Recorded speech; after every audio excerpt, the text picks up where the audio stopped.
Right, well, hi everybody. I'm Brian Goulet of Goulet Pens. This is a new style of video that I'm trying out, meant to be a little more relaxed. I honestly just wanted to ink up some pens, write with them, and just try them out for you all. So the first one I have here, I have a Pilot Custom 823. It's one of my favorite pens, very popular pen for a lot of folks. It's a vacuum filling pen, which is a very interesting mechanism. And when you buy this pen, it comes with this bottle of Pilot Blue ink. Now, you can only get this ink with the Custom 823 in the United States. However, if you like the ink, it's the same thing as Namiki Blue. But this particular bottle only comes with this pen. So I thought, what better matching? What better pairing than to use this ink with this pen? So it feels different than most other pens. It's got a big ink capacity. The pen is slightly translucent, but you can't really see that well what's going on inside of it.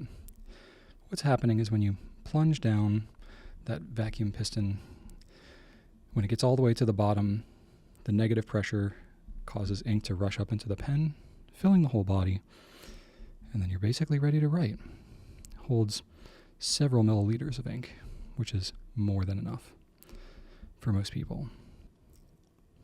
After I put the pen into the ink, I just blot off the excess with a paper towel. You can use a terry cloth towel, even a tissue if you're in a pinch.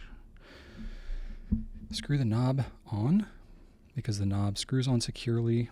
What that does is that seals the pen so that the body of the pen with that ink reservoir is now sealed up, but there's plenty of ink in that feed and I can write just fine. But if I'm writing for a long time, I'll open that knob again, let some ink flow through.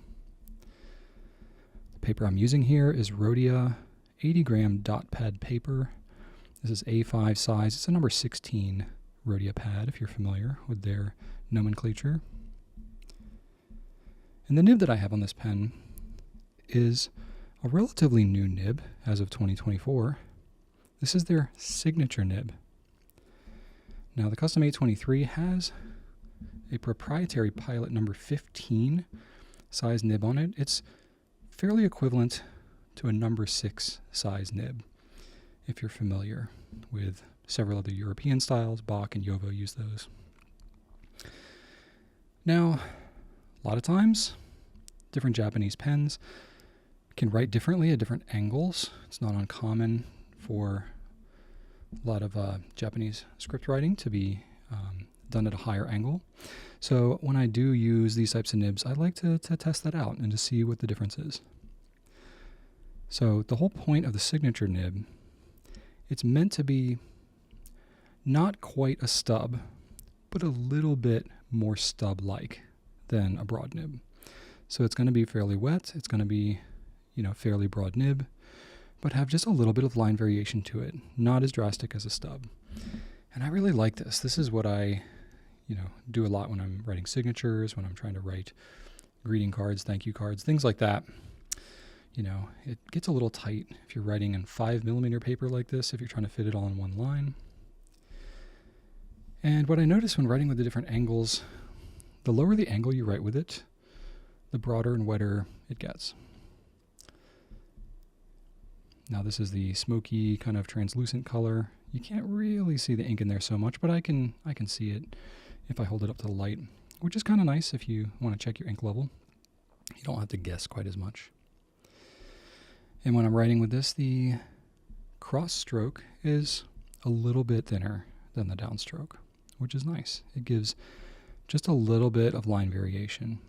It just makes your handwriting, especially if you're writing in script, like I am, long form, it just makes your writing look slightly fancier, slightly better. It doesn't look like you're trying to do calligraphy or get too crazy with it. But I do like that it just kind of naturally gives a little extra flair to your writing, which is nice. I really like how smooth this nib feels. This is a 14 karat gold nib. It's part of the reason the price gets up there in the $300 range. There's a lot of engineering in this pen, high quality control. Pilot makes phenomenal pens. And all around, it's just a very enjoyable pen to write with. It's no wonder this pen is so popular. So I've done my writing sample here, and quite honestly, I don't have a plan for exactly what I'm going to do, but we're just going to figure it out a little bit. I thought maybe I'll swab the ink or do something extra with it. I don't know. Let's just go on a little adventure together, shall we?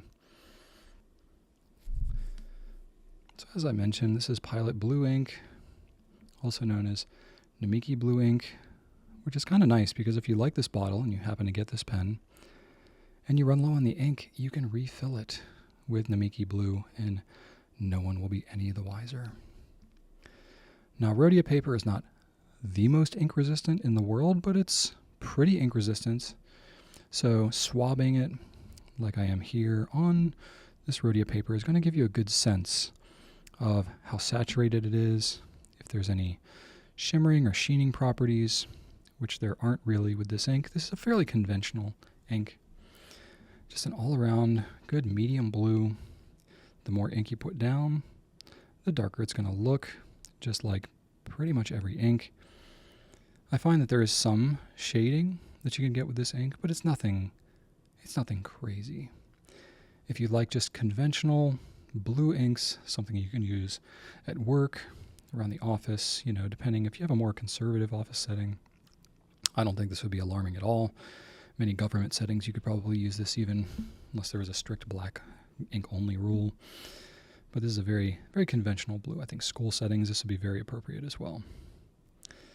But it's a nice pairing between the pen and the ink together. It's no wonder that Pilot includes them together. The presentation, the packaging looks really nice, but also it pairs really well together once you actually ink it up. So that is the Custom 823 with the signature nib and Pilot Blue ink. Thanks for joining, and right on.